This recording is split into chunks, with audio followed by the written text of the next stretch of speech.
Bonjour et bienvenue pour cette nouvelle session de l'événement GoMSP, la quatrième depuis le début de l'année.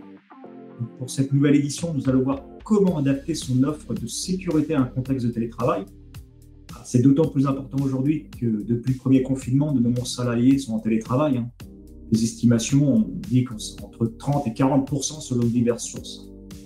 Donc, dans ce contexte, on sait bien que la sécurité est primordiale. Elle l'est d'autant plus que certains télétravailleurs utilisent leurs terminaux personnels. Et quand on sait qu'ils sont beaucoup plus vulnérables, pour certains, aux attaques car moins protégés. Donc, pour cette matinée qui devrait durer entre 1h30 et 2h, elle se déroulera en 3 temps. Le premier concerne l'intervention de Sébastien Doras. Sébastien, bonjour, tu es avec nous déjà. Vous êtes avec nous. Donc, qui est IT sécurité consultant chez Kaspersky, qui va aborder un petit peu la thématique globale de cette matinée. Ensuite, nous accueillerons le témoignage d'un revendeur, celui de Romain Galti, ingénieur informatique et directeur chez RLG Informatique, qui va nous apprendre comment il a adapté son offre de services de sécurité pour répondre aux nouveaux besoins, dont le télétravail. Enfin, nous terminerons avec la table ronde autour de l'approche commerciale à adopter en matière de cybersécurité dans le contexte actuel. Donc, avec Tony Audouin, distribution partenaire account manager chez Kaspersky Lab, Romain Yvel, commercial et responsable des produits Kaspersky chez Whatsoft, et Romain Galti, chez RLG Informatique, qui reviendra un petit peu suite à son intervention. Alors, durant cette matinée, n'hésitez pas à poser vos questions. Donc, il y a une petite rubrique de questions. Moi, je peux les consulter, il n'y a pas de souci. Merci Benoît pour cette introduction. Donc en effet, je vais faire une petite formation, présentation un peu plus technique, avec notamment quelques chiffres importants sur 2020-2021 vus par nos laboratoires, mais pas que aussi. On va parler un petit peu de l'ANSSI qui vient de sortir son rapport également trimestriel. On parlera de 3 axes parmi de très nombreux chez Kaspersky pour vous aider à sécuriser les télétravailleurs, l'éducation, bien sûr, la partie mail et le reste un petit peu, c'est-à-dire le renforcement du endpoint et pourquoi pas la partie EDR également, qui peut être un outil très intéressant dans le cadre du télétravail. Alors, je vais revenir sur quelques incidents et quelques faits marquants de, on va dire, 2020 et Q1 2021.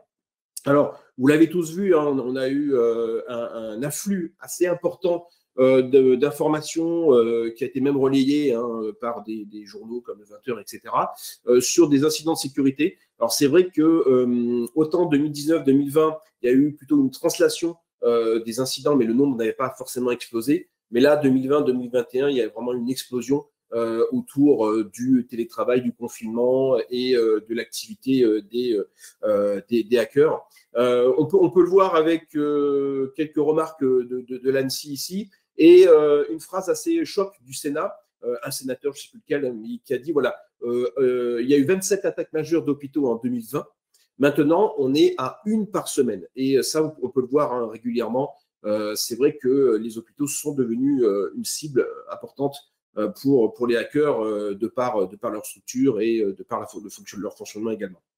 Le deuxième axe sur lequel je voulais insister, c'est ce qu'on appelle chez Kaspersky le Big Game Hunting. C'est quoi? C'est tout simplement la recherche du profit au niveau des très grosses entreprises. C'est-à-dire que c'est vrai que la TPE-PME est bien sûr toujours visée, mais on voit chez Kaspersky une tendance à partir sur le Big Game Hunting, c'est-à-dire vraiment des groupes de hackers organisés comme des PME qui vont avoir des ressources financières importantes et un temps important également pour mener à bien une action et forcément des compétences techniques très, très fortes pour attaquer des cibles d'envergure internationale et derrière, évidemment, avoir des rançons beaucoup plus importantes puisque aujourd'hui, on remarque, nous, que chez les hackers, il y a une demande de rançon qui est adaptée à l'activité, au chiffre d'affaires, etc. Donc, il y a une réflexion avant de la part du groupe de hackers quand ils ont besoin de donner le montant de la rançon quelque part.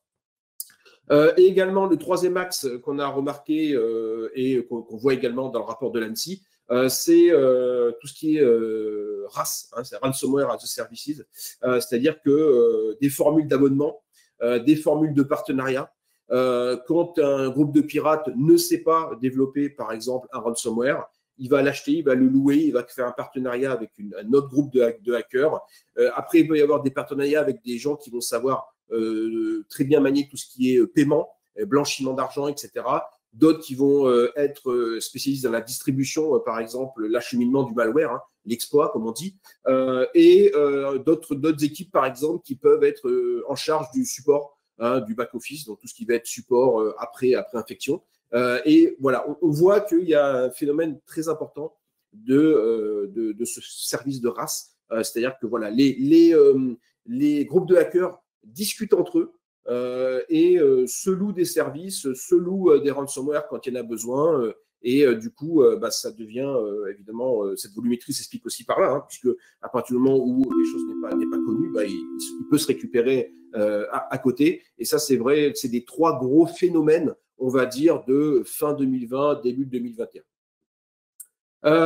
Également important, si on prend le dernier rapport de Kaspersky sur le site de Securelist, hein, qui fait référence. Donc, vous n'avez pas pu passer à côté du cas SolarWinds, hein, puisque tout simplement pour nous, enfin pour des équipes de chercheurs de Kaspersky et pour tous les chercheurs dans le monde, c'est un petit peu un moment quelque peu historique, puisque c'est la première fois qu'on voit ce type d'attaque aussi bien menée et aussi bien faite, puisque je vous rappelle que le principe, c'est une attaque qu'on appelle de la chaîne d'approvisionnement, mais à un niveau inédit, puisque carrément dans le code source qui a été compilé.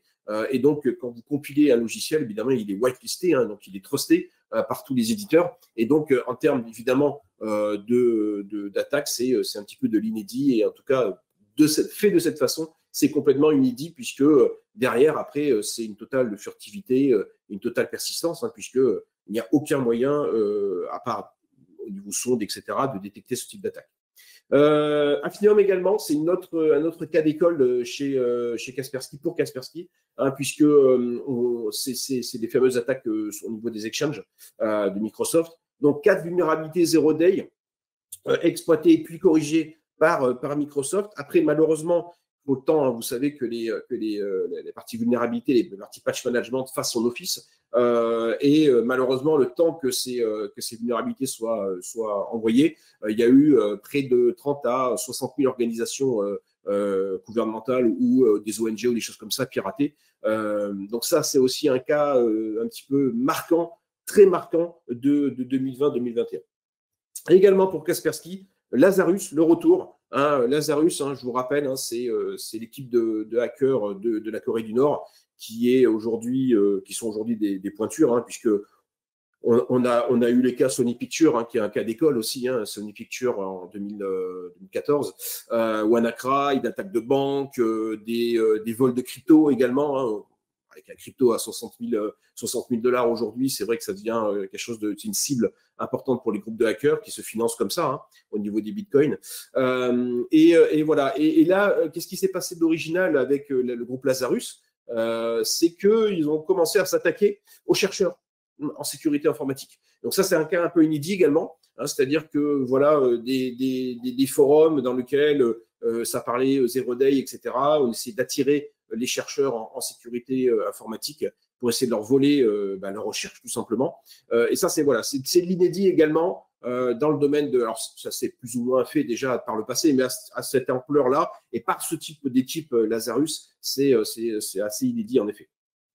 Alors, au niveau de Kaspersky, si on parle télétravail et portfolio, il y a énormément de choses, hein. Malheureusement, j'ai peu de temps ce matin, mais il y a énormément de choses. J'ai pris 3 sujets, pas au hasard, mais j'ai pris 3 sujets, j'aurais pu en prendre plusieurs.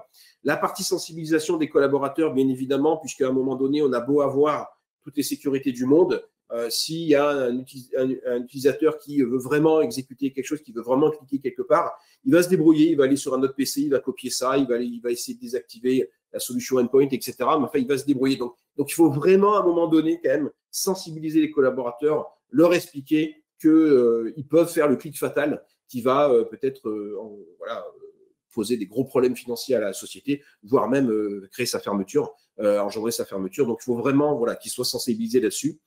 Et on va le voir qu'on peut le faire avec ce type de solution qui est accompagné de faux phishing, par exemple. La partie mail, ça reste encore une source d'attaque prioritaire de la part des groupes de hackers, hein, c'est clair.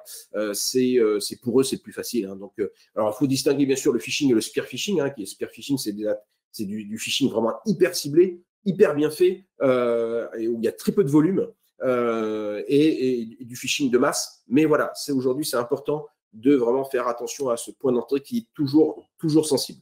Troisième évidemment, axe, c'est le dernier rempart. Le dernier rempart, c'est quoi? À part l'humain, bien sûr, c'est le endpoint. Le endpoint, aujourd'hui, de chez Kaspersky, bien souvent, malheureusement, il est sous-exploité. Il est sous-exploité parce qu'il fait beaucoup de choses, ce endpoint, chez Kaspersky, beaucoup de choses. Et finalement, des fois, on n'utilise à peine que la moitié, alors qu'on aurait la possibilité, par exemple, de mettre du contrôle d'application pour aller beaucoup plus loin. Et ensuite, pour les plus exigeants de vos clients, le DR automatisé, Sandbox, le DR Optimum qui est de l'investigation et de la rémédiation, et pourquoi pas de l'EDR managé, mais c'est un autre sujet. Voilà, donc l'axe, ça sera ça au niveau du temps imparti qui me reste. Alors, premièrement, la sensibilisation. Je retiens de la gamme Kaspersky 2 produits. Un premier produit qui s'appelle Cito, qui est un produit de niche. C'est un produit qui va vraiment concerner 2, 3, 5 personnes, peut-être maximum dans une société. C'est vraiment les gens qui sont hyper techniques. D'accord, les plus techniciens et techniciens, on va leur proposer de venir quelque part s'initier au métier de virus analyste. D'accord, donc ça peut être intéressant pour une toute petite part de la société, par exemple, ou des personnes chez vous que vous souhaitez faire monter en compétences. Non, là où ça va vraiment être intéressant pour le tout venant, je veux dire pour tout le monde, c'est ce produit-là, ASAP, qui est un produit de e-learning, tout collaborateur, pas du tout technique, donc ça s'adresse vraiment à tout le monde qui manipule un ordinateur. L'idée, c'est d'avoir, donc vous, en tant qu'infogérant, une solution en mode SaaS, donc c'est-à-dire accessible depuis une URL. Vous tapez K-ASAP, vous allez directement dessus, vous créez un compte, vous avez un compte de test immédiat. Vous pouvez manipuler le produit et commencer à former 5 personnes en test. Et vous avez quoi? Vous avez 350 micro-formations à travers 8 gros sujets, les mots de passe, les emails, la navigation sur le web, les réseaux sociaux, la sécurité des PC, la mobilité, smartphone, tablette, etc. Et puis de façon un petit peu plus pointue, la protection des données confidentielles et tout ce qui est RGPD également. Donc tout ça accessible à travers du e-learning, accessible également à travers smartphone, tablette, etc., puisque c'est complètement pensé également pour tout type d'écran, on va dire, et du contenu multimodal où on peut avoir également, pas que du e-learning, on peut également avoir du renforcement par email régulièrement au niveau des formations. L'avantage de cette solution pour vous, MSP, c'est l'automatisation. C'est-à-dire qu'il n'y aura que quelques questions à répondre. On va vous demander combien de minutes par semaine, les sujets, le niveau attendu, voilà. Et vous allez appuyer sur le bouton envoyer, ce qui va générer automatiquement en fait une formation qui va se dérouler sur X mois ou X semaines, selon ce que vous avez coché évidemment au niveau des cases. Mais ce qu'il faut retenir ici, c'est que le plan de formation est fait par Kaspersky en mode totalement automatique. C'est-à-dire que vous n'avez pas d'action à mener. Tout ce que vous avez à faire, c'est juste cette réflexion au niveau de votre client. C'est sur quel sujet en priorité, combien de minutes par semaine vous souhaitez faire. Voilà, c'est tout. À partir du moment où on a décidé on a la réponse à ces questions, on met en route le plan de formation par quelques clics de souris et c'est parti, le plan de formation, il est prêt. Ensuite, la partie email est faite automatiquement, gérée par Kaspersky, donc email d'invitation, email de relance, etc. Les emails avec les stats, tout ce qu'il faut, tout ça est géré également côté Kaspersky. Vous n'avez, j'ai envie de dire, côté MSP, que la partie vérification stats si vous souhaitez créer des tableaux Excel avec des camemberts, des choses comme ça. Tout ça, c'est possible de le faire avec la solution si vous souhaitez après, bien sûr, envoyer régulièrement, toutes les semaines, par exemple, un état de la formation à vos clients. Remarquez également avec ce produit-là un moteur de faux phishing très bien fait qui vous permet également de prouver ce que vous êtes en train de dire à vos clients, puisque aujourd'hui, il suffira donc, par exemple, de créer une campagne très rapide, donc à donner un nom à cette campagne, choisir parmi les 30 modèles. Donc nous avons une trentaine de modèles donc, chez Kaspersky, donc des modèles autour des sujets d'actualité. Par exemple, ici, vite passer le test Covid. En fait, non, évidemment, ça pointe sur un site de faux phishing. Ensuite, vous avez des choses comme de la vente par correspondance. Vous avez également du classique, UPS, etc., qui peuvent être entièrement customisés. C'est-à-dire que tout ce que vous voyez ici, c'est customisable grâce à un éditeur qui est fourni dans le produit. Et vous pouvez très rapidement remplacer le logo d'UPS par Chronopost, changer 2-3 mots à l'intérieur, etc. pour que ça colle plus à votre activité, par exemple. Et derrière, vous envoyez de façon programmée ou immédiate et vous allez attendre les retours. Voilà, des retours qui, voilà, si vous arrivez autour des 20, 30, 40%, là, il faut s'inquiéter, hein, puisque c'est assez important. Mais voilà, sachez que 30%, c'est pas rare d'avoir, hein, ça peut paraître un chiffre énorme, mais en termes de clics, 30% sur un faux phishing comme ça, c'est assez régulier malheureusement. Donc ça prouve qu'il faut absolument agir derrière parce que 30% c'est énorme, hein, tout simplement. Donc ça, c'était le premier axe de travail, c'était l'axe de la sensibilisation des collaborateurs. Deuxième axe de travail, le renforcement des emails. Alors, j'ai mis ici en avant Office 365 parce que c'est vrai que c'est un petit peu ce qui est demandé actuellement, mais il faut bien comprendre que chez Kaspersky, il y a plein de solutions de filtrage mail. N'oubliez pas également que Kaspersky vend cette technologie à des gens qui font des UTM, par exemple, XL, Bluecode, Juniper, Stormshield, etc. Donc, c'est quelque chose qui est mature chez Kaspersky. Ce n'est pas quelque chose qui vient d'arriver. Donc, on a évidemment des solutions qui s'intègrent directement sur les serveurs d'Azure et qui viennent comme deuxième opinion. C'est-à-dire que le flux arrive, Microsoft bloque, envoie une copie à Kaspersky pour une deuxième opinion et ensuite libère ou met en quarantaine si besoin. L'avantage de la solution Office 365, c'est une intégration en 15-20 minutes montre en main, puisque tout ce que vous avez besoin de connaître, c'est le compte admin Exchange Online. C'est tout. Le reste, on n'en a pas besoin et tout ça va se gérer entièrement en mode SaaS. Mais comme je vous le disais, attention, Kaspersky, ce n'est pas que de la solution Office 365. C'est également, pourquoi pas, si vous en avez besoin, de la vraie gateway. Une vraie gateway que vous allez avoir de disponible au format ISO ou au format VMware, voire au format Linux, si vous préférez avoir une vraie machine Linux, par exemple, qui n'est pas une machine virtuelle. Et à partir de là, tout le flux va arriver sur cette gateway, va passer à l'anti-spam, antivirus, anti-phishing, filtrage de pièces jointes, et va être rebasculé au serveur de messagerie finale. Donc ça, on le fait également depuis de nombreuses années et c'est très efficace. On a également, il ne faut pas l'oublier, même si voilà, c'est un petit peu moins aujourd'hui à la mode, mais on a de l'exchange on-prem, on-premise. Si vous avez bien sûr des clients qui ont des serveurs Exchange chez eux, sur leur site et qui ne veulent pas changer, pas de problème, on pourra tout à fait y mettre Kaspersky pour Exchange Server qui s'installe directement sur le serveur Exchange et qui va faire là aussi anti-spam, anti-phishing, pièces jointes, filtrage de contenu, etc. etc. N'oubliez pas également que le endpoint, quand je dis que le endpoint, c'est toujours le dernier rempart, oui, c'est le dernier rempart parce que le endpoint comporte également des moteurs qui sont des moteurs, qui est un moteur. Il y a plusieurs moteurs, mais le moteur qui m'intéresse, c'est le moteur sur la partie mail. Donc, sur la partie mail, on voit bien ici qu'on a une solution qui va nous protéger au niveau de tout ce qui va être flux, SMTP, POP3, IMAP, etc., avec un connecteur Outlook également.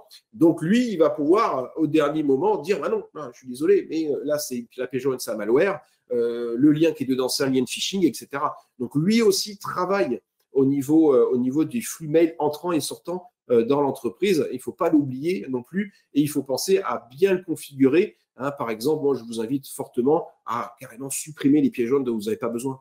Si vous n'avez pas besoin que les utilisateurs reçoivent des exe, des DLL, des COM, des BAT, des VBS, des JavaScript, etc. Tout ça, ça va à la poubelle, même s'il n'y a pas de malware dedans. Ça va directement à la poubelle. Et on va dire qu'on ne tolère, qu'on n'autorise que, par exemple, tout ce qui est pack office, tout ce qui est PDF, tout ce qui est JPEG, etc. Tout le reste, ça part à la poubelle. On peut aussi travailler comme ça, puisque aujourd'hui, on est dans une situation qui est telle qu'il faut vraiment durcir la sécurité. Enfin, je terminerai la partie mail par la partie également, il ne faut pas l'oublier, pour les gens qui font encore du partage Outlook en RDS, si jamais ça arrive, voilà, on peut tout à fait avoir une solution qui va monitorer le partage de Outlook, de l'Outlook, en mode terminal. Donc, on se connecte sur un terminal, on se connecte sur un Outlook, et là, on check ses mails. Bien sûr, si ce scénario-là, qui a tendance un petit peu à disparaître, mais est toujours présent chez vos clients, on peut tout à fait également protéger ce type de scénario qui est beaucoup plus pointu. Comme vous le voyez ici, l'originalité de Kaspersky également, c'est d'offrir pas que la partie Exchange Online en termes de protection. D'accord ? On a aussi la partie SharePoint et la partie OneDrive qui, elle-même, alimente la partie Teams. D'accord ? Donc, tout ça, c'est géré par Kaspersky. notamment en termes, bien sûr, de pièces jointes, hein, puisque si vous partagez sur votre SharePoint ou sur votre OneDrive un fichier vérolé, bah, évidemment, il faut pouvoir agir. Et nous, chez Kaspersky, on va en travailler là-dessus et on va tout de suite mettre en quarantaine les fichiers qui auraient été publiés et qui seraient des fichiers qui seraient avec du malware dedans. Voilà, donc ça, tout ça est couvert hein, par Kaspersky. On ne couvre pas que la partie Exchange Online, bien sûr, c'est la partie la plus importante, mais on couvre également OneDrive, SharePoint et Teams au niveau des briques de sécurité. Au niveau de l'interface client, l'avantage également de Kaspersky, c'est d'avoir quelque chose de convivial. Hein, c'est vrai que des fois, beaucoup de gens disent ouais, Exchange Online, c'est quand même compliqué, on ne comprend pas trop comment ça marche, il y a plein d'options. Là, c'est hyper simple, hyper convivial. Vous avez, voilà, pour l'administrateur ou pour vous, MSP, donc qui allez gérer ça pour vos clients, on a quelque chose qui est vraiment clair, efficace, rapide, bien fait, avec plein de tableaux de bord qu'on peut recevoir par email, etc., avec la possibilité de créer des stratégies, de savoir qu'est-ce qu'on fait voilà, dans cette situation, qu'est-ce qu'on fait dans l'autre situation, etc., de créer pourquoi pas des scénarios différents, des stratégies différentes par type d'utilisateur. Hein. Par exemple, peut-être le marketing a besoin d'un peu moins de blocage ou l'IT a besoin de récupérer des samples, par exemple. Donc voilà, tout ça, c'est possible avec cette interface ici qui est très simple, très conviviale, très efficace, disponible en demi-douzaine de langues et qui est une interface multi-admin. Toujours en mode SaaS, évidemment, puisque là, on est sur la partie voilà, Exchange Online. Enfin, pour terminer, le hardening. Hein, le hardening, il ne faut pas l'oublier, hein, il faut durcir aujourd'hui la sécurité des endpoints. Hein. Il n'y a que ça, malheureusement, qui va faire en sorte qu'on va passer à travers les mailles des hackers. Pensez, par exemple, quelques pistes comme ça, hein, mais pensez également à protéger également vos Mac et Linux. Hein, aujourd'hui, même s'il y a moins de malware sur Mac et Linux, bien évidemment, on est d'accord là-dessus, il y en a beaucoup, et surtout, ils passent beaucoup plus facilement parce que malheureusement, il n'y a souvent pas de endpoint. Le endpoint Kaspersky Windows intercepte les malwares Mac et Linux. Le endpoint Mac intercepte les malwares Linux et Windows. Donc, ça veut dire qu'on a des endpoints qui sont multi-OS. Donc, si vous protégez un Mac, vous protégez également les fichiers qui vont transiter par ce Mac, qui vont peut-être rien lui faire à ce Mac, mais en tout cas, vous allez pouvoir intercepter les malwares qui pourraient impacter les collaborateurs qui sont sous Windows ou les clients qui sont sous Windows également. Comme dans le hardening, c'est quoi le hardening? C'est contrôle d'application. Le contrôle d'application, c'est un produit dans le produit, hein, soyons clairs. Il est tellement puissant, ce module-là, que c'est presque un produit dans le endpoint. Donc, vous avez quelque part deux produits en un. Le contrôle d'application vous permet de faire ce que vous voulez au niveau des machines. Vous pouvez dire, j'interdis les navigateurs sauf Chrome 87 et supérieur. J'interdis les clients FTP. J'interdis le logiciel de peer-to-peer. J'interdis tel logiciel, mais j'autorise tel logiciel. Voire carrément sur des machines type formation ou libre-service, on peut également dire, j'interdis tout, sauf Windows et l'application métier ou le navigateur, qui serait le seul truc qui est autorisé. Vous pouvez également modifier l'utilisation. Vous pouvez également faire du contrôle d'application dans le but de renforcer sur la partie ransomware. Les ransomware, par exemple, s'exécutent toujours dans le même répertoire. Elles s'exécutent, par exemple, dans Temp de Windows. Bah, si vous dites au contrôle d'application, j'interdis le lancement d'applications dans le répertoire Temp, bah, vous avez une couche supplémentaire contre les ransomware. Pareil au niveau du matériel. Hein, si les gens font n'importe quoi parce qu'ils sont à la maison avec le matériel, ils branchent des clés USB, ils branchent des disques durs pour regarder des vidéos, des choses comme ça. Tout ça, on peut l'interdire, il faut bien le comprendre. Également, au niveau du filtrage d'URL, hein, imaginons que les gens utilisent l'ordinateur personnel à des fins, l'ordinateur professionnel, à des fins personnelles. On peut tout à fait mettre du filtrage d'URL hein, pour leur interdire les réseaux sociaux, sauf entre midi et deux. On peut faire un petit peu ce qu'on veut au niveau des URL sans qu'ils soient connectés au VPN, sans qu'ils passent par le proxy de l'entreprise. Qu'est-ce qu'on peut citer également? La sécurité de tout ce qui est Android, hein, évidemment, nous, c'est quelque chose sur lequel on est sur le sujet depuis de nombreuses années. Mais pensez-y, hein, Kaspersky est très à l'aise dans le mode Android avec de l'antivol, du contrôle d'application, de la géolocalisation, un vrai anti-malware. Donc, tout ce qu'il faut pour bien protéger les smartphones, les tablettes Android, par exemple. Et puis, la partie patch management, hein, super important, la partie vulnérabilité. Aujourd'hui, le patch management, c'est quoi? C'est imaginer un bâtiment avec plein de portes et plein de fenêtres.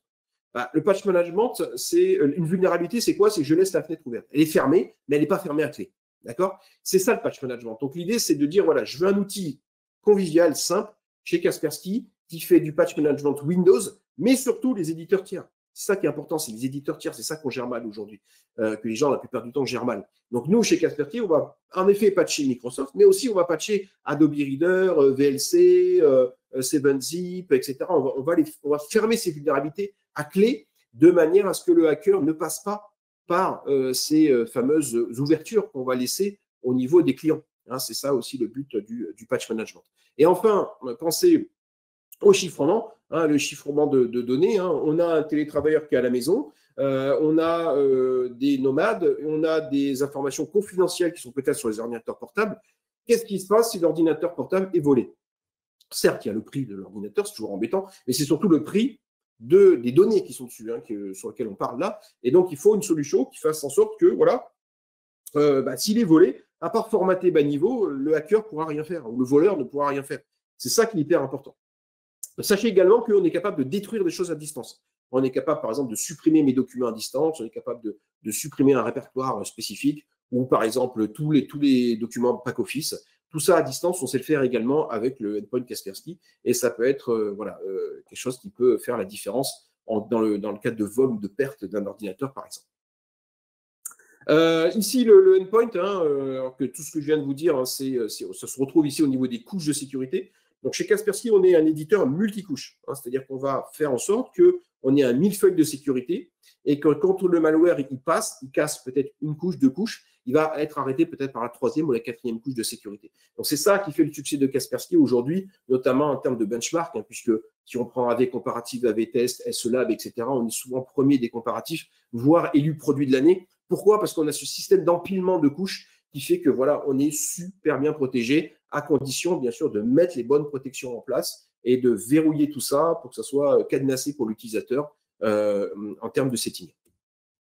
Et enfin, pour les plus exigeants, n'oubliez pas que si vous avez des clients qui disent « Écoutez, moi j'ai eu déjà des problèmes, je veux le mieux, ce qui se fait de mieux vous pouvez tout à fait leur mettre un EDR automatisé local. C'est quoi un EDR automatisé? C'est une sandbox. Donc, c'est une grosse machine qui tourne toute la journée et qui va récupérer donc des exés, des docs, des PDF, etc.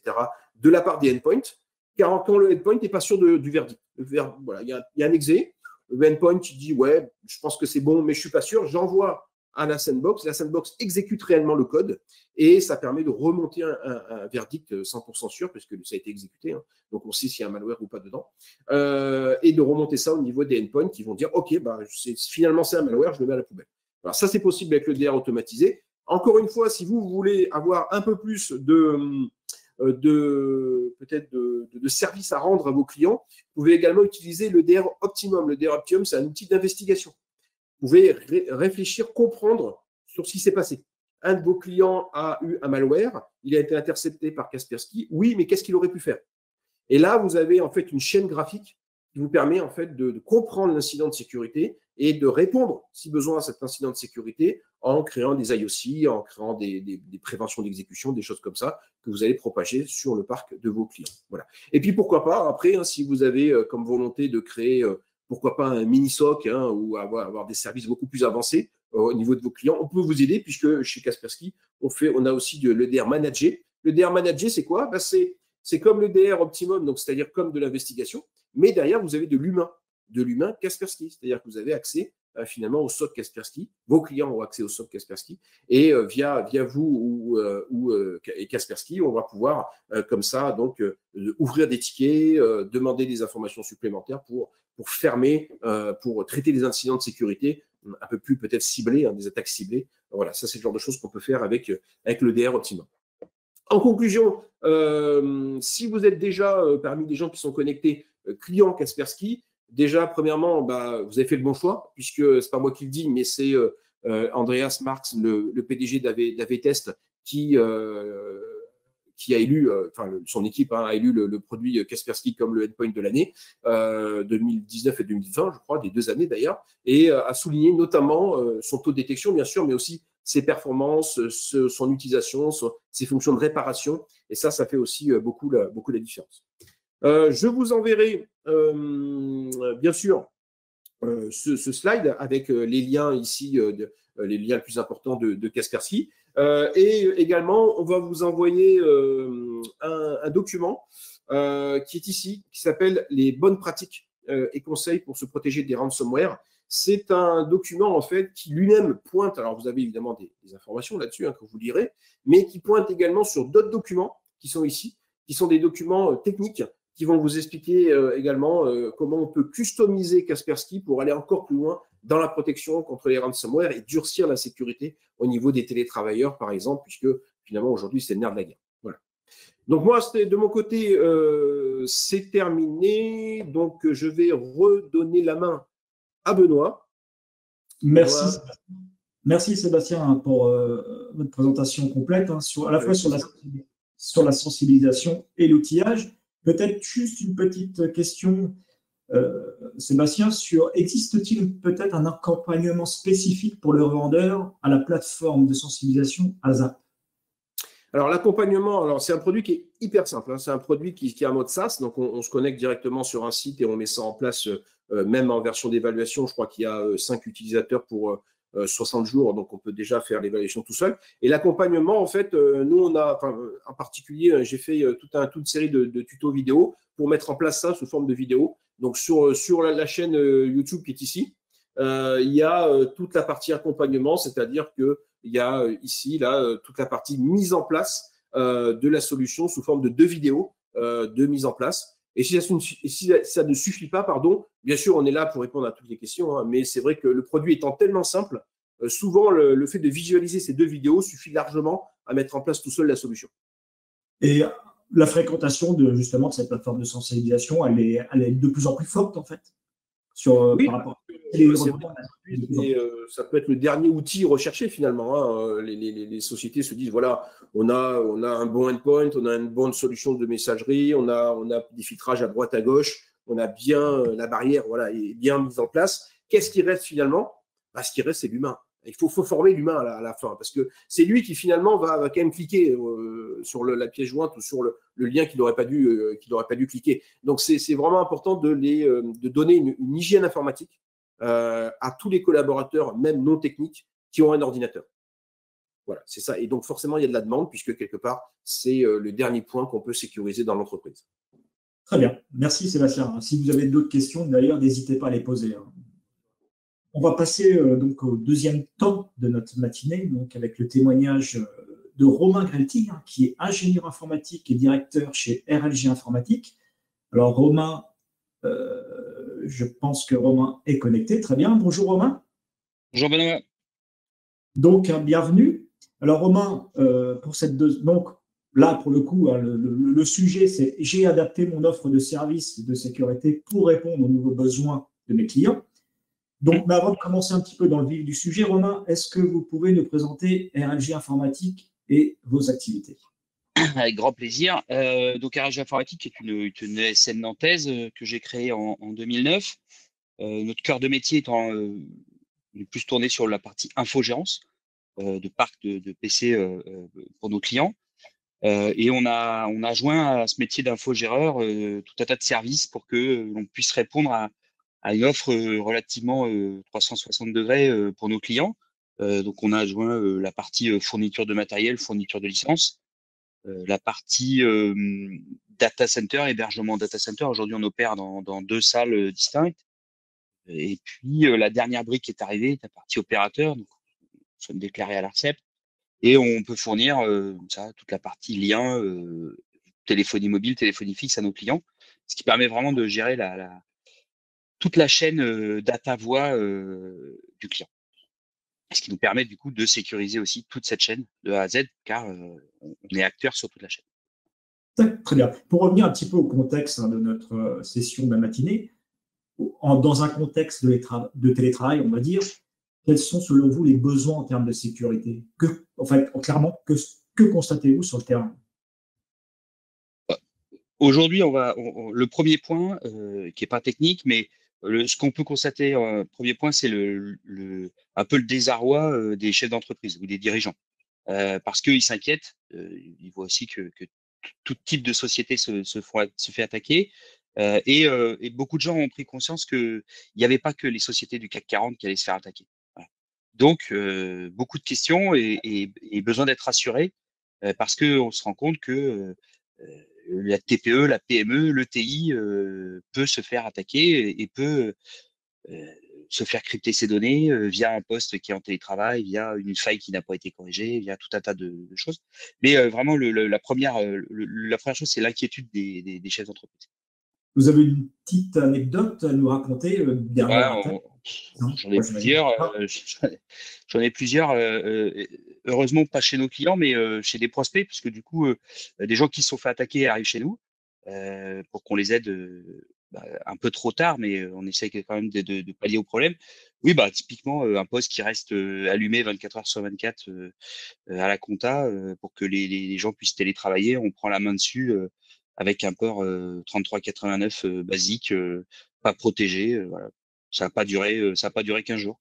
La machine, quelqu'un a pris la main dessus, s'est fait crypter, et cette machine-là avait accès au partage réseau de toute la société. L'ensemble des données a été crypté.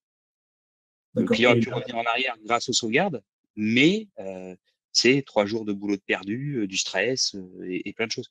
Sur une erreur bête, enfin, au départ, c'est vouloir donner aux utilisateurs une possibilité de télétravailler et on a ouvert, en fait, sans le vouloir, la porte aux personnes malveillantes. d'accord. Chez Régier, comment vous construisez votre offre de services de sécurité aujourd'hui? Parce que ça doit être assez global, j'imagine. Il y a Alors, presque- c'est justement le but, c'est d'être le plus global possible, vu qu'on maîtrise, on essaie de maîtriser toute la chaîne. Alors, comme l'a dit Sébastien avant, il faut pas sous-estimer la formation des utilisateurs. Mettre un bon antivirus tel que Kaspersky, mettre du firewalling, du filtrage de mail, tout ça, c'est très très bien. C'est inévitable aujourd'hui, mais il faut pas oublier la formation des utilisateurs. Bien prendre son bâton de pèlerin et puis aller prêcher les bons gestes, pas ouvrir n'importe quoi, et ainsi de suite. J'ai vu un client qui s'est fait crypter, qui se fait crypter son parc. Pourquoi? Parce qu'un de ses utilisateurs ouvre un mail avec une facture Free. Quand vous posez la question à l'utilisateur, bah, vous avez un compte chez Free? Non. Hein. Donc là, c'est de l'hygiène informatique. C'est exactement ce qu'expliquait Sébastien avant. Il faut qu'on prépare et qu'on forme réellement les utilisateurs à la bonne hygiène informatique. Voilà. On a l'impression quand même que sur la formation des utilisateurs, on dit ça depuis des années, qu'il faut sensibiliser, sensibiliser, mais il y a toujours autant d'attaques. On prêche un peu dans le vide. Qu'est-ce qui ferait que Bah, une approche qui marche, quoi? C'est la alors nous, question. on essaye un peu de corréler ça à leur vie personnelle. Aujourd'hui, les utilisateurs sont plus attentifs à leur vie perso et au traitement de la donnée qu'ils ont dans leur vie personnelle.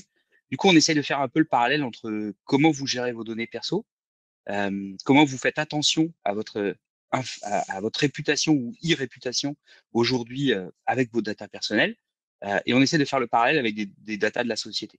Et du coup là, euh, on voit que c'est plus percutant parce que les gens aujourd'hui, il faut être réaliste, ont pris vraiment conscience du fait est que leur donnée personnelle est importante et qu'aujourd'hui elle était un peu ouverte à tout va et que du coup ils font plus attention. Donc quand on fait un parallèle avec avec la société, du coup, ils ont vraiment le c'est plus clair pour eux. Voilà. Avant, quand on parlait que de la sécurité de la société, c'était un peu nébuleux. Et puis, comme je vous dis, ça s'adressait pas à eux, c'était que pour les grands comptes. Mais non, mais moi, je travaille pour une PME. On est 50 personnes, on risque rien, on n'a rien à cacher. Voilà. Et là, avec tout ce qui se passe et le rapport qu'on fait avec ça, là, avec le côté traitement de la donnée personnelle, on voit beaucoup plus les gens s'accrocher à, à essayer de mieux faire avec la data de la société. Pour les entreprises qui n'ont pas forcément été touchées, la direction générale hein, chez vos clients, est-ce qu'elle a un rôle important, justement? Parce que Ah oui, pour impliquer, parce que sinon, on peut. ultramoteur. Si la direction générale s'implique pas ou ne montre pas son envie, son implication, c'est pas possible d'aller former des utilisateurs à essayer d'avoir une hygiène informatique cohérente. Euh, Comment vous les convaincre? Comment vous allez les convaincre, vous, sur le terrain, en fait? Vous allez les alors, rencontrer? oui, en les rencontrant, on fait, nous, on a pris, comme ce qu'on fait aujourd'hui, on a prévu, on fait des webinaires sur la sécurité, sur tout un tas de choses. On a un questionnaire sur la partie sécu qu'on fait avec les décideurs qui permet de mettre au jour, avec une quinzaine de questions, là où il y a des faiblesses, tout ce genre de choses. Un travail vraiment de fond.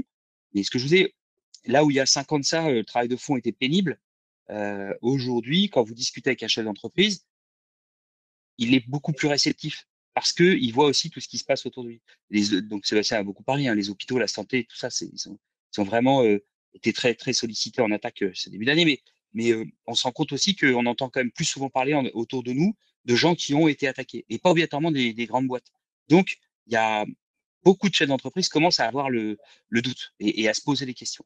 Donc là, on vient les rassurer et le but, c'est de les accompagner sur une solution de sécurisation de leurs données au fil du temps pour aller à la solution presque la plus parfaite possible, hein. C'est avoir formé ses utilisateurs, avoir installé un bon antivirus, avoir refait le point sur tout ce qui sert de barrière de sécurité à l'entrée, firewall, filtrage d'appli, filtrage de mail et ainsi de suite.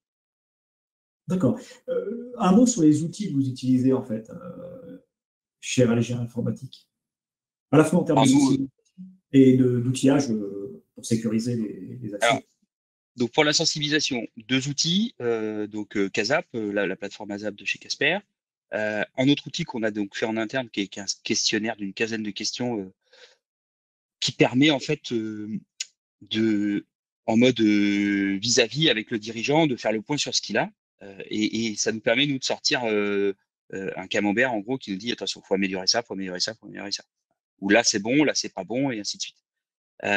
Donc ça, c'est pour la partie, on va dire, utilisateur et direction. Après, on utilise depuis le début de la société la solution Kaspersky.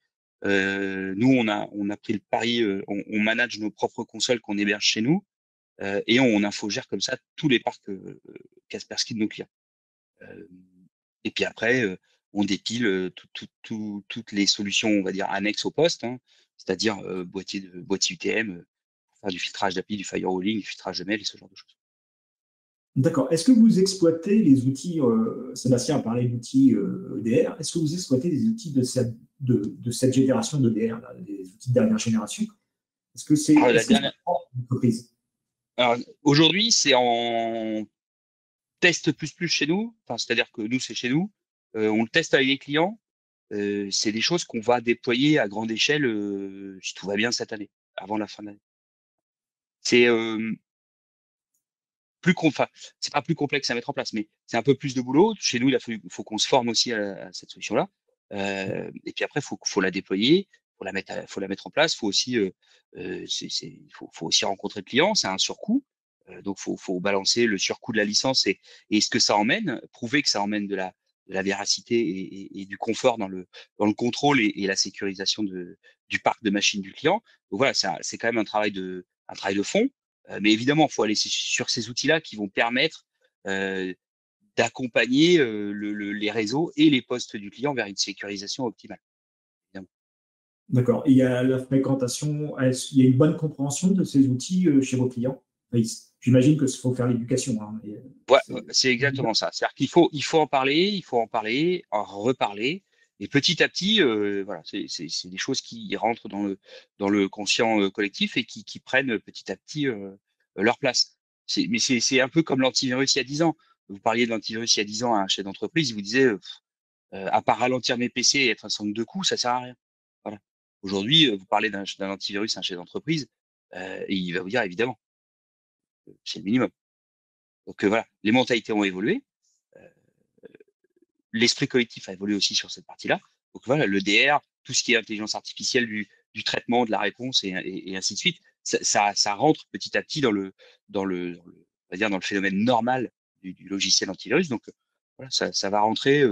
Je pense que là, cette année 2021, en plus avec toutes les attaques, avec tout ce qui se passe, ça va vraiment finir de percuter l'ensemble des responsables informatiques, DSI, RSSI ou dirigeants pour que ça puisse entrer dans le parc classique d'une société.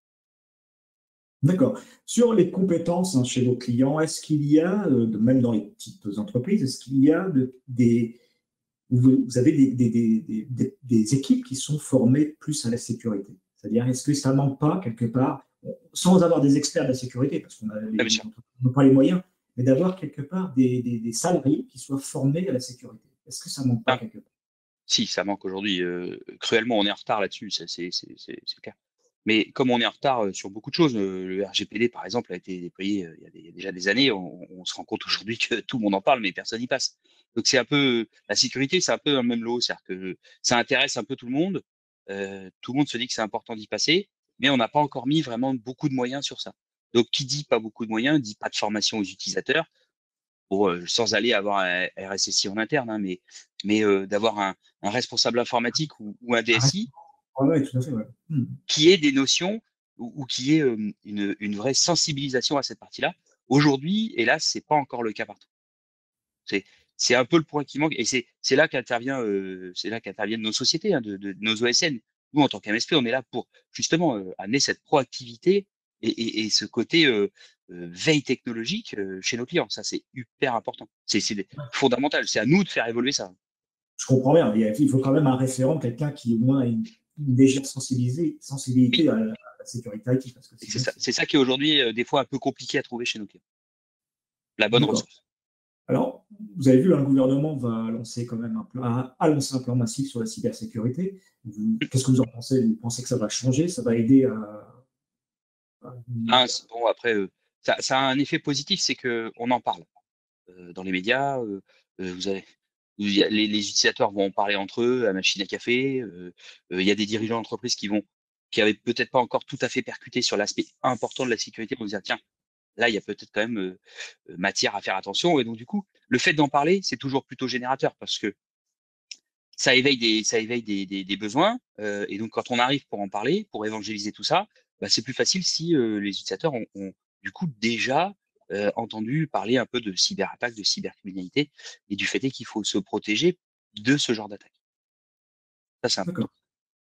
Sur la sensibilisation, qu'est-ce que vous pensez des parcs actuels de vos clients? Est-ce qu'ils sont globalement mis à jour? Parce que déjà, en mettant des parcs un peu bien à jour et propres, est-ce que vous avez un point de vue sur les parcs IT de vos clients aujourd'hui? Est-ce que c'est... Alors, nous, vu que notre cœur de métier, quand même, notre cœur de métier étant l'infogérance, on est plutôt, on manage beaucoup les postes de nos clients, donc on va plutôt avoir une statistique qui est plutôt bonne, qui va en notre faveur, parce que ça fait partie de notre métier. Par contre, chez les gens chez qui on arrive, des prospects, oui, on a tendance à avoir des machines qui sont pas patchées, pas mises à jour. Pourquoi? Bah, fallait que je reboote, faut faire ci. J'ai une connexion internet qui est pas top. Alors du coup, quand les 25 PC de la boîte se mettent à jour, bah du coup, tout le monde rame, ça marche pas. Donc on a désactivé par défaut les mises à jour. Voilà, tout ce genre de comportement, faut le bannir. Et c'est souvent là le gros du boulot au départ quand on prend un nouveau parc client. C'est souvent ça. C'est-à-dire poser nos outils, hein, Casper, nos outils à nous, ça fait partie du boulot, et remettre le parc à jour.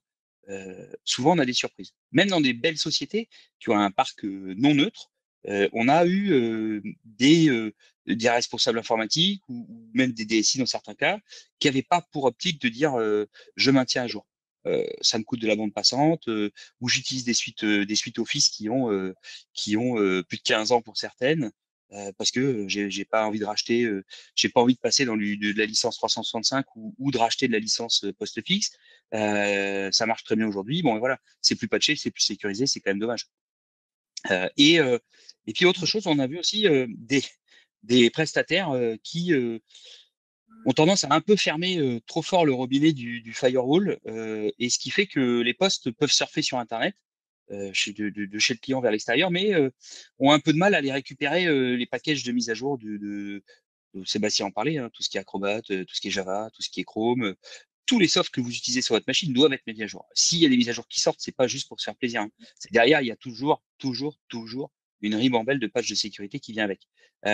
Et on voit des gens qui font du réseau, qui font des fois un peu trop de zèle à tout vouloir verrouiller. Alors c'est sûr que on peut pas faire grand chose avec le poste à part surfer sur le port 80 et le port 443. Mais si derrière on n'a pas une vraie stratégie de patchage des paquets et des softs installés, c'est quand même dommage. Donc là, la console Casper peut aider parce qu'on peut faire du patch avec la console sans ouvrir obligatoirement tous les droits à l'utilisateur pour aller sur l'extérieur. Alors, vous, hein, si vous avez des questions à Romain, n'hésitez pas à les poser. Hein. Il y a depuis le petit module, depuis GoToWebinar. Donc, il n'y a pas de souci, vous pouvez poser vos questions. Un dernier point, Romain, sur un petit peu le télétravail, hein, ce qui nous intéresse. Est-ce que vous avez constaté des télétravailleurs qui utilisaient des devices personnels. Beaucoup de vos télétravailleurs, peut-être que vous gérez, vous avez peut-être il y a eu des remontées qui utilisaient leur portable personnel. Et Oui. qu'est-ce que vous avez constaté que c'était en termes de vulnérabilité, en termes de…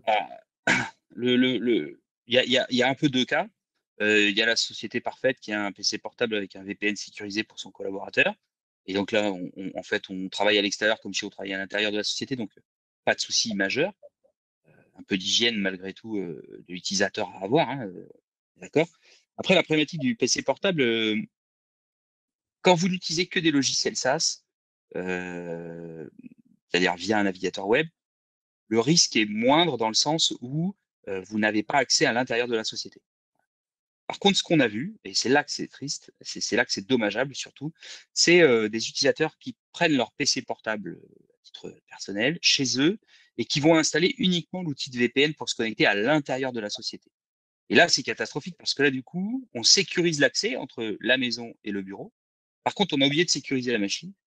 Et donc, souvent, on est sur une machine grand public, avec une édition familiale, non mise à jour, avec tous les logiciels possibles et imaginables qu'on n'a pas envie de voir arriver dans l'entreprise.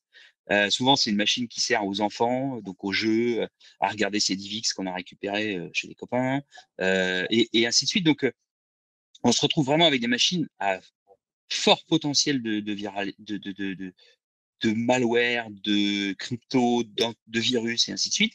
Et cette machine-là, du jour au lendemain, elle était peinard chez vous, elle risquait rien chez vous. Et du jour au lendemain, vous lui ouvrez la porte de la société, et puis vous lui ouvrez en grand, vous mettez le VPN, et puis on va monter avec un petit script les lecteurs réseau, les accès aux serveurs, les ci, là. Et donc là c'est dramatique parce que là, on peut vraiment emmener via cette porte sécurisée tout ce qui était mauvais sur la machine de l'utilisateur. Donc là, c'est surtout à ne pas faire. Et ça, c'est un problème souvent de moyens. Soit la société n'a pas voulu investir dans des PC portables pour donner l'utilisateur, soit aussi, il faut pas se leurrer, aujourd'hui, on a la problématique de la pénurie de composants qui nous a touchés. Et du coup, même des sociétés voulant investir n'ont pas eu le temps pour pouvoir s'approvisionner en matériel. Et donc, on fait au mieux et on déploie juste le VPN sur la machine utilisateur. Et parce que certains responsables informatiques pensent qu'avec le VPN, on est protégé. Or, si la machine est au bout est verrouillée, on ouvre la machine verrouillée à tout le réseau de la société. Donc là, il faut faire très attention à ça. C'est assez compliqué. Moi, j'ai vu des clients déménager les PC fixes, par exemple. Au moins, le PC était sécurisé, c'est un PC de la société. L'utilisateur, il part pour 3 mois, on lui donne son PC fixe, il va chez lui avec son PC fixe. Moi, on est sûr que c'est sécurisé, la machine, elle appartient à la société, on monte le VPN et là, c'est propre. C'est beaucoup mieux qu'un PC ouvert à rien, quoi. Enfin, ou protégé par rien. Là, c'est une catastrophe. Très bien, Romain. Merci, Romain, pour cette intervention. Vous allez rester avec nous parce qu'on va engager le troisième temps et le dernier temps de notre matinée, donc la table ronde. Donc, nos sujets, quelle approche commerciale adopter en matière de cybersécurité dans le contexte actuel. Donc, je pense que Tony Audouin, donc, qui est Kaspersky Lab Distribution Partner Account Manager, va nous rejoindre. Et Romain Hiver, commercial et responsable des produits Kaspersky chez Whatsoft. Donc, nous avons deux Romains. Bonjour à tous. Bonjour Tony, bienvenue. Bonjour Romain. Bonjour. Bienvenue également. Merci. Donc, peut-être un mot sur la présentation de Romain. Tony, vous avez une petite, par rapport à ce qui a été dit précédemment, vous partagez un petit témoignage. Très complet, tout à fait. Il a abordé différents points, différentes problématiques et d'un point de vue surtout d'expérience qui est important. Et aujourd'hui, oui, c'est vrai qu'on constate des habitudes au sein des entreprises qui n'est pas forcément anodin et c'est vrai qu'il faut être vigilant par rapport à ça pour justement un peu éduquer les employés, la direction et surtout les sensibiliser justement à cet univers, à ces attaques qui sont de plus en plus, on va dire, sophistiquées. Et voilà, donc c'était assez complet. Est-ce que vous pensez que enfin, je veux dire, les entreprises, elles ont des bons outils et des bonnes pratiques aujourd'hui. Enfin, de mieux en mieux. Est-ce qu'elles ont de plus en plus des bonnes pratiques et des bons outils Alors, de plus en plus, ouais. je ne sais pas si c'est forcément le bon terme. Je dirais que oui, toute entreprise a su évoluer, a su s'adapter. Je pense que l'entreprise ne fonctionne pas, il n'y a pas forcément les mêmes outils aussi qu'il y a 5 ans, 10 ans et aujourd'hui. Donc voilà, les évolutions de solutions, ils le font. La sensibilisation un peu sur l'univers, sur la cybersécurité, ils le font également. Après, bien entendu, selon les entreprises, voilà, il y a toujours une marge de progression à effectuer parce que les menaces sont en constante évolution. Comme l'a expliqué tout à l'heure justement très bien Sébastien et Romain, c'est que derrière, selon les situations, les hackers s'adaptent à la situation. La crise sanitaire l'a prouvé. Versus 2019 à 2020, ce qu'on a pu constater, qu'il n'y a pas eu forcément plus d'attaques que ça, mais elles étaient plus sophistiquées. Il ne faut pas oublier que les entreprises, sur la globalité de leurs employés, ont dû passer de l'office à du remote, à du télétravail à 100% pour la majorité. Donc, se sont retrouvés à différentes problématiques où les utilisateurs sur un environnement personnel sont peut-être aussi moins vigilants. Et du coup, les attaques peuvent y passer. Et puis là, sur 2021, on constate vraiment une très forte progression de nombre d'attaques. Et on voit bien aussi que les groupes s'organisent, évoluent et aussi attaquent différemment. Donc oui, les entreprises ont certainement des bons outils, mais aussi justement les experts comme Romain de RLG est là aussi pour justement les amener, les accompagner avec leur expertise pour pouvoir justement combler leurs failles et pouvoir avoir justement une protection optimale là-dessus. Alors, effectivement, c'était pour ça la question pour les revendeurs un petit peu qui nous suivent. Est-ce que les bonnes pratiques, on voit bien que peut-être que les bonnes pratiques sont diffusées sont de meilleure qualité, on va dire, pour les revendeurs, et que peut-être que ça paye au niveau des clients finaux. Est-ce que ça paye également? On voit bien que est-ce que les revendeurs doivent s'adapter un petit peu à leurs clients pour voir leur service de sécurité? Comment Toujours, pour moi, le premier facteur à prendre en compte, pour des bonnes pratiques, c'est tout d'abord, c'est bien connaître son client.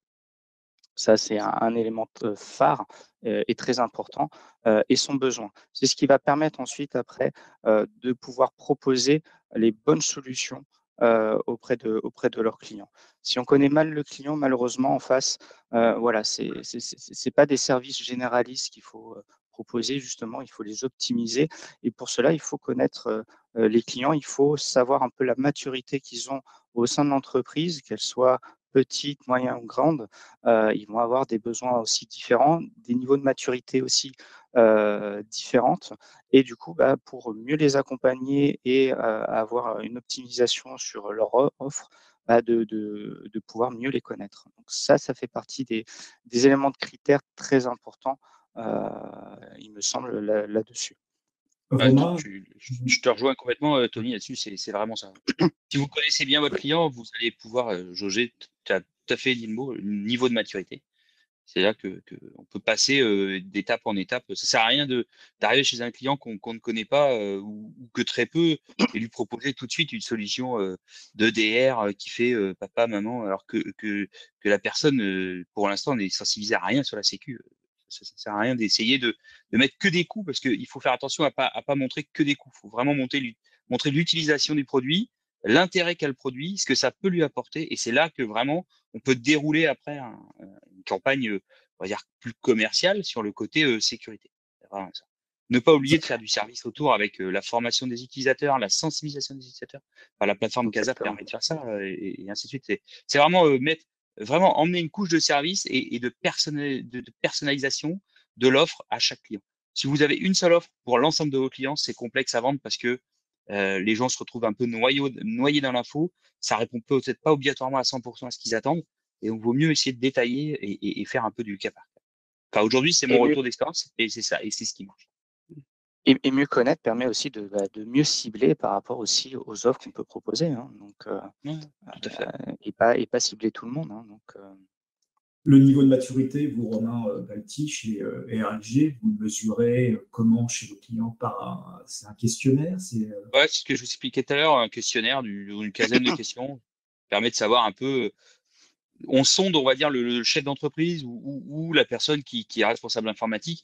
Et voilà, on une quinzaine de questions, ça permet vraiment de savoir un peu où se place la société et aussi la direction, hein, c'est ce que vous disiez tout à l'heure. Si la direction n'est pas impliquée, vous impliquerez pas les salariés, c'est difficile. Donc avec ce genre de questionnaire, ça vous permet vraiment de voir où on est et où est-ce qu'on doit commencer par travailler. La direction n'est pas impliquée, moi je vais essayer de travailler avec la direction pour impliquer la direction. Si la direction est déjà acquise à la cause, on va plutôt descendre d'un cran, former les utilisateurs, voir si le parc est cohérent, si c'est à jour, si l'antivirus est bon aussi. Voilà, ce genre de choses. Et en fonction de ça, des réponses à tout ça, on va aller faire l'offre sur mesure pour le client. justement, dans ce contexte actuel, quel est un petit peu, on voit bien, là, on a vu Grégory en distributeur, Romain Yver en rôle de distributeur, Romain Chrétien en rôle de revendeur. Quel est le rôle de chacun? Rôle de l'éditeur déjà, Tony. Après, on parlera à Romain Yver pour le rôle du distributeur.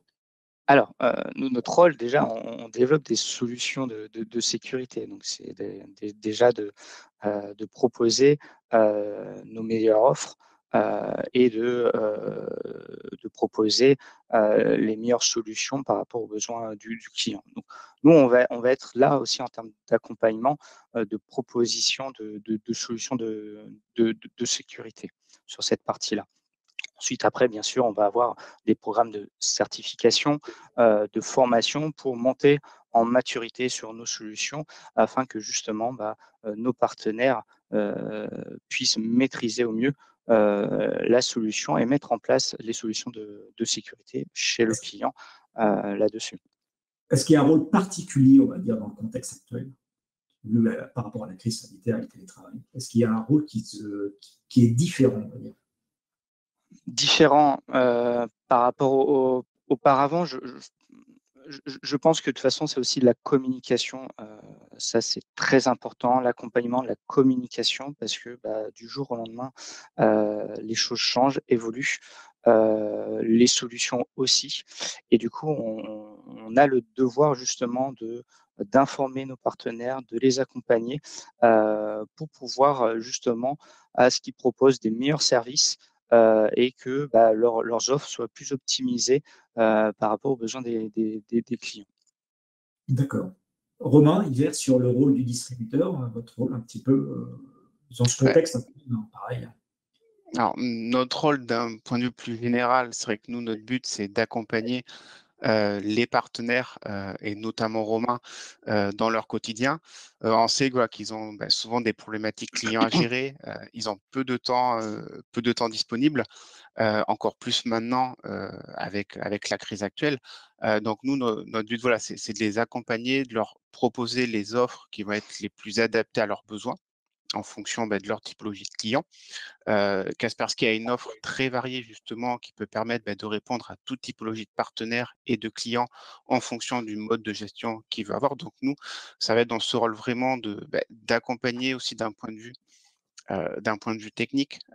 Donc on fait pas mal de formations également certifiantes Kaspersky pour justement aider les partenaires à monter en compétences. Comme je disais, voilà, il y a aussi un manque de temps de suivre aussi les évolutions produits, les nouvelles fonctionnalités qui arrivent sur les solutions Kaspersky. Nous, notre rôle, voilà, ça va être de les mettre en avant, de les informer de toutes ces évolutions qu'il peut y avoir pour qu'après, ils puissent facilement les mettre en avant auprès de leurs clients, les accompagner dans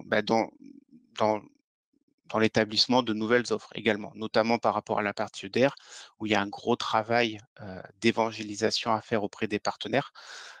Donc, il faut notre rôle est de leur expliquer la solution, de leur donner les bons arguments aussi à mettre auprès de leurs clients Et encore plus dans ce contexte où ben, les attaques voilà, sont nombreuses, elles sont différentes, elles sont de plus en plus complexes. Il y a la partie sensibilisation qui est à prendre en compte aussi. Donc, nous voilà, comme disait Sébastien lors de sa présentation ce matin, la partie sensibilisation est très importante. Et nous voilà, c'est essayer de faire prendre conscience aux partenaires qu'ils ont une certaines opportunités à aller auprès de leurs clients sur ce type de solution et pour les aider à faire évoluer leur offre. Nous après aussi en tant que grossiste, notre but c'est de rendre la vie un peu plus facile aux partenaires, notamment sur la partie MSP. On a notamment mis en place une interface de commande dédiée dont Romain utilise régulièrement pour justement passer leur commande simplement, qui est disponible H24 et qui leur permet d'être autonome et de gagner une flexibilité, notamment d'un point de vue administratif et de facturation, et qui leur permet in fine de gagner du temps pour mieux passer du temps à gérer les problématiques qu'il va avoir auprès de ses clients, notamment. Romain Galtier, est-ce que vous partagez un petit peu, est-ce que les outils à votre disposition, par exemple, dans votre cas? Moi, je vais résumer. Ouais. Je vais te résumer ça simplement. Ouais, c'est le duo gagnant. L'éditeur Casper, je fais confiance à cet éditeur-là, depuis 12 ans. Depuis 12 ans, on peut être franc, dans ce qu'on pose en Casper, j'ai pas eu un poste cryptoloqué. Donc voilà, la stat, elle est simple, elle est facile à maintenir. Voilà, c'est 0. C'est perfection. Donc l'éditeur, j'ai pas de souci, je fais confiance au produit. On est, ce que disait Romain chez Westsoft, on utilise beaucoup aussi la formation chez Kaspersky. Moi, je me suis fait les premières formations. Ma première formation, j'ai fait il y a 11 ou 12 ans au siège de Casper à l'époque. Il fallait faire du présentiel. C'était révolutionnaire. Et c'était mine d'or. Voilà, on se faisait former par des gens de chez Casper à la techno Casper. C'était génial. Aujourd'hui, on fait des formations chez Whatsoft de Kaspersky. Moi, j'envoie tous mes collabs en formation. Chez nous, c'est obligatoire. Ça permet de maîtriser le produit. Ça permet de voir aussi, c'est tout bête, d'autres revendeurs utiliser la solution et comment ils l'utilisent, comment ils la managent, comment ils la packagent, et ainsi de suite. Et après, voilà, Whatsoft depuis le départ avec moi aussi pour cette partie-là. Les outils, vous avez un client qui vous pousse un mail en vous disant j'ai besoin de 60 licences pour demain matin. Il est 23 heures, vous connectez à la plateforme, vous mettez plus 60, validé. 4 minutes après, sa licence, elle est là. Et il a ses licences pour travailler. Donc voilà, c'est un confort sur toute la chaîne. C'est une confiance avec l'éditeur, c'est un confort sur le fonctionnement du distributeur et qui sait aussi nous aider quand on a des opportunités un peu compliquées, des reprises de parc à la concurrence, ce genre de choses. Voilà, ils sont là pour nous aider aussi sur la simplicité des choses à faire. Moi, Romain me fait une offre pour un client, pour un prospect que je suis en cours de conquête. On va pas discuter pendant 3 semaines de savoir s'il y a 12 licences et demie, s'il faut arrondir au centime pour ceci ou pour cela. Là, moi, on a un objectif, c'est de conquérir le client. On va se donner les moyens tous les deux d'y arriver. Il est réactif, il est performant, la cotation va être bonne du premier coup. Voilà, moi, je monte mon offre autour de ça et c'est fini. Donc, non, le but, c'est vraiment d'avoir la globalité de la chaîne pour pas perdre de temps et puis avancer. Qu'est-ce qui vous manque? Qu'est-ce qui vous manquerait? Peut-être qu'il ne vous manque rien, Romain. Aujourd'hui, non, pas trop, ça va. Non, après, voilà, c'est ce qui nous manque aujourd'hui, mais bon, c'est peut-être du temps. Du temps, toujours. Non, ce qui manque aujourd'hui, c'est ce que j'expliquais tout à l'heure, c'est de passer le cap un peu là de la partie aller vers l'EDR et ces produits beaucoup plus poussés qui vont emmener plus de choses chez le client. C'est vraiment voilà le temps. Je rejoins Tony, c'est le temps d'expliquer bien au client, de montrer ce que ça sait faire, d'avancer sur ces nouvelles technos. Voilà, c'est le plus difficile aujourd'hui. C'est ce que je disais, c'est comme il y a 10 ans, prouver que l'antivirus, ça valait le coup d'en installer un. Voilà, c'est ça. Et aujourd'hui, c'est passer à la génération d'après. Et ça, c'est du temps à passer avec le client, mais c'est hyper intéressant d'arriver à lui montrer qu'on va faire mieux avec d'autres outils, à faire différemment. Et donc tout ça, ça se construit petit à petit. Et c'est là qu'on voit aussi l'engagement du client et la relation de confiance qui se crée. Et puis vous signez une affaire, 2, 3, et puis petit à petit, vous convertissez votre marque. Et ça important.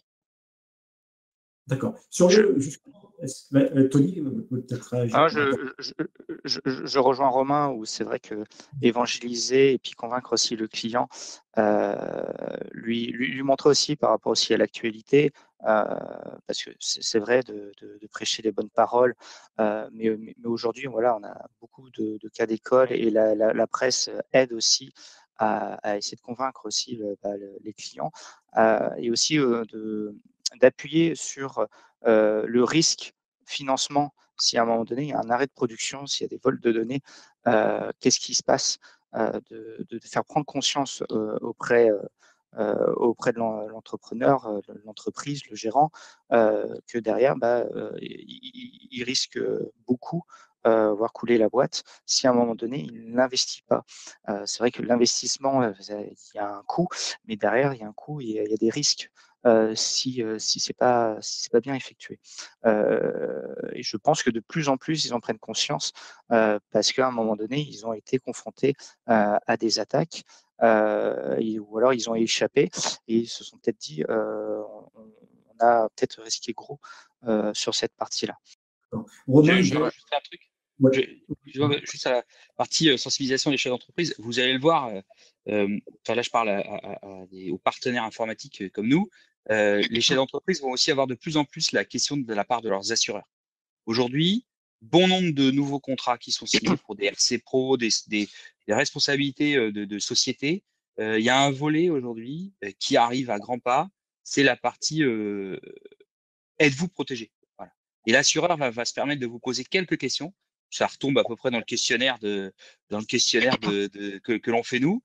On va faire une émission justement là-dessus. Je pense que les assureurs vont devenir de plus en plus exigeants. C'est-à-dire que si vous, en tant que chef d'entreprise, vous n'avez pas fait la démarche de commencer ou d'avoir une vraie politique de sécurisation de vos données, de sensibilisation de vos collaborateurs, vous allez finir par être pénalisé sur votre prime d'assurance. Et ça, ouais. Ça va redescendre dans l'autre sens. J'en ai parlé il n'y a pas très longtemps avec Cybermalveillance, Jérôme Notin, de Cybermalveillance sur l'aspect des assurances. Ils sont en discussion un peu avec la Fédération des assurances en France. Mais lui, il mentionnait quand même que les offres ne correspondaient pas du tout aujourd'hui, les offres d'assurance. Au-delà de ce que votre assureur peut vous proposer, mais c'est que maintenant, les assureurs commencent à poser la question dans l'autre sens. En gros, avez-vous un antivirus à jour maintenu dans votre société? Oui, non. Si vous commencez par dire non, là déjà vous prenez une surprime d'assurance et ainsi de suite. Vous avez une société qui gère votre informatique interne avec la sécurisation, le CIA. Vous avez formé vos utilisateurs, vous avez sensibilisé vos utilisateurs. Si vous n'avez pas coché ça, votre prime d'assurance, elle est plus chère. Voilà. Et c'est tout bête. Hein. Je ne parle pas d'aller acheter un contrat d'assurance spécifique pour vous protéger des cyberattaques. Ça, c'est un autre volet où vous avez un volet assurantiel où vous vous protégez de la cyberattaque. Aujourd'hui, les stats sont clairs. 86% des sociétés ne sont pas assurées contre la cyberattaque. Voilà, le marché est encore pléthorique. Mais au-delà de cette partie-là, il y a vraiment un volet questionnaire pour améliorer, sensibiliser déjà le chef d'entreprise à la signature de l'assurance. Demain, vous voulez renégocier votre contrat de RC Pro, vous êtes un industriel, vous aurez un volet sur la partie sécurisation de vos données. Donc là, on parle de la partie backup et sécurisation de vos infras et de vos utilisateurs. Là, c'est la partie antivirus et ainsi de suite. On peut faire un parallèle avec nos assurances voitures. Hein. Voilà, est-ce que vous êtes jeune conducteur? Oui, non. Est-ce que vous avez déjà eu des accidents? Et puis, est-ce que c'est un véhicule neuf? Oui, c'est plus cher. donc, bon, ça m'étonne guère sur cette partie-là. Très bien. Sur le Romain Hiver, hein, pour une question en fait, par rapport au profil des revendeurs. En fait, tout aujourd'hui, ceux qui viennent vers vous, on va dire, ils ont tous un peu la corde de la sécu à leur arc. Vraiment, ils veulent cette corde sécurité à leur arc. C'est clair. On ne peut plus aujourd'hui être un intégrateur sans parler de sécurité. Oui, tous les partenaires ont une offre de sécurité. Ça, c'est indéniable. Après, certains partenaires vont être plus matures que d'autres dans leur offre. Nous, voilà, on est partenaire MSP avec Kaspersky, notamment depuis 2016. Donc, on a été les premiers sur ce modèle, avec aussi d'autres solutions d'infogérance que l'on propose. Donc, on a quand même une expérience de pas mal d'années sur ce modèle-là. Et donc, on voit qu'il y a plus en plus de partenaires qui vont vers ce modèle. Nous, le but, voilà, c'est de bien leur expliquer du coup les avantages qu'ils peuvent en tirer, notamment en termes de gain de temps, de gain de productivité, d'être plus proactifs aussi auprès de leurs clients. L'intérêt d'un MSP, ça va être aussi, notamment par rapport à la solution Kaspersky, qui puisse gérer l'ensemble de ses clients via une même console, qu'elle soit cloud ou une console sur site, comme peut l'utiliser Romain. Donc, ça va permettre de gagner un temps aussi dans cette gestion, dans la sécurité de leurs clients. Donc, nous, après, on a un peu tout type de partenaires, Whatsoft. Donc, c'est vrai qu'on a des petites sociétés, on va dire des partenaires qui travaillent tout seuls. Là, après, il y a une problématique notamment de temps qui leur incombe. Donc, nous voilà, le but, c'est de mettre en avant, en fait, les avantages qu'ils vont avoir à aller sur ce modèle de fonctionnement. Puisqu'à terme, d'un point de vue sécurité, on vendra plus du service qu'une marque d'antivirus en tant que telle. L'intérêt pour le partenaire, c'est de dégager de la valeur avec le service qu'il va apporter derrière, du coup.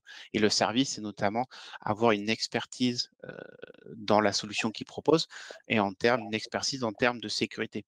Donc le but, voilà, c'est de les faire évoluer aussi vers plus de compétences, plus d'expertise pour justement pour mieux protéger leurs clients, pour être plus proactifs dans les offres qu'ils vont proposer. Et justement, par rapport à ça, c'est vrai que Kaspersky a des offres très variées qui permettent sur des premiers niveaux et des niveaux avancés, notamment avec le DR Optimum de Kaspersky, qui peuvent convenir à tout type de partenaires, notamment. Disons, pour compléter Romain, c'est qu'on va pouvoir s'adresser à une large panel de partenaires. Après, on va avoir une distinction tout à fait de revendeurs par rapport aussi à leur attente, à leur gain de temps, à leur expertise aussi, et où est-ce qu'ils mettent aussi leur niveau de service détaillé. Donc, vous pouvez avoir très bien des partenaires qui souhaitent juste manager et avoir un supplément de sécurité dans leur offre de service. Et ensuite, derrière, vous pouvez très bien avoir justement une expertise beaucoup plus poussée, comme le fait très bien Romain de RLG, avec des compléments d'expertise et de protection, comme le patch management, le chiffrement, l'accompagnement et une expertise aussi plus poussée techniquement.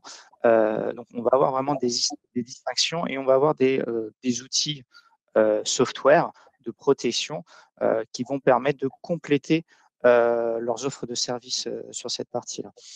Moi, juste pour chapeauter vos deux réflexions, je dirais que aujourd'hui, alors moi, nous, on ne s'est pas du tout mis dans l'offre de vendre que de la boîte Casper. C'est-à-dire, tu as besoin de 1000 licences, je t'achète une carte, tu as 1000 licences, je te la poste, tu as ça dans ta boîte mail et tu te débrouilles.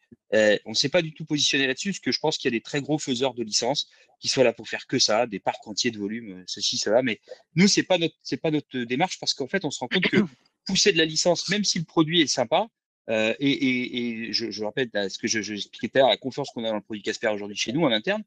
Si le produit est sympa mais qu'il n'est pas bien managé, le produit il est comme le reste, hein. Il fait pas tout seul, faut pas rêver, hein. C'est pas parce que tu as acheté la licence, que tu l'as installé sur le poste d'utilisateur, que tu t'enfermes le truc dans un coin, puis tu dis je reverrai ça dans 36 mois à mon renouvellement de licence. Le produit il va pas vivre, hein. Il va pas se mettre à jour correctement, il va pas patcher ceci, il va pas faire cela.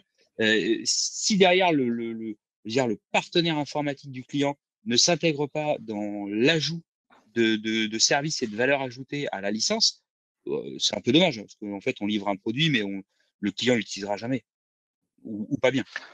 De toute façon, le partenaire MSP, c'est le service qui est au cœur justement de l'offre, hein. C'est pas la solution, hein.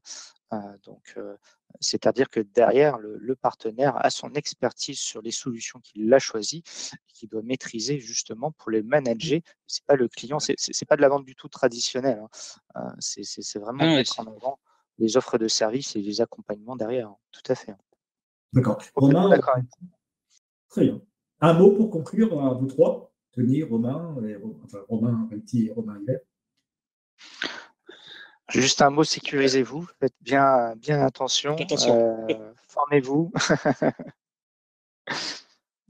Si, un dernier mot sur une chose qu'on n'a peut-être pas parlé là, c'est l'ANSSI. Voilà. Premier réflexe, aller lire les bonnes pratiques de l'ANSSI. C'est RGPD. Voilà. RGPD, tout ça. Voilà. C'est des concepts de base, mais c'est toujours intéressant. L'ANSSI publie 10 conseils pour réussir sa sécurisation, alors à titre personnel ou à titre d'entreprise. Hein, c'est valable dans les deux cas. Ça, c'est déjà des bonnes bases. Un chef d'entreprise qui a déjà lu ça, quand vous arrivez pour vendre un service de sécurisation de l'ensemble de sa data, c'est beaucoup plus simple. Romain? Pour compléter, c'est vrai que alors pour ceux qui n'étaient pas là ce matin lors de la présentation de Sébastien, je leur conseille de la revoir parce que il donne vraiment des conseils très pertinents à mettre en place d'un point de vue technique pour mieux sécuriser les postes et notamment en termes de sensibilisation. Et oui, du coup, maintenant, voilà, la sécurité est un marché primordial pour l'ensemble de nos partenaires. Donc voilà, nous, s'il y a des questions, des besoins d'accompagnement en termes de solutions de sensibilisation, sur Kaspersky EDR Optimum aussi pour monter en compétences. Donc, voilà, notre rôle est là pour évangéliser les choses, mieux accompagner les partenaires et répondre à leurs problématiques dans cette pour mieux sécuriser leurs clients du coup. Et c'est vrai que c'est un marché qui va être porteur à l'avenir. Il y a beaucoup d'évolutions qui vont avoir lieu, je pense, d'ici quelques temps. Donc voilà, il faut se tenir informé et bien suivre toutes ces nouveautés pour être préparé au mieux et le plus proactif possible, je dirais. Merci Romain, merci à vous trois, merci Tony, merci de Romain pour vos conseils, Merci Benoît. vos expertises. Donc nous allons mettre fin un petit peu à cette session, la session 4 de l'événement GoMSP, les matinales GoMSP. Alors merci à toutes et à tous de nous avoir suivis. Le rendez-vous pour une prochaine session des matinales GoMSP aura lieu le 1er juin, dont le thème sera « Créer une offre de stockage cloud compétitive et génératrice de revenus ». Merci de nous avoir suivis. Au revoir. Merci, au revoir. Au revoir. Merci beaucoup. Au revoir.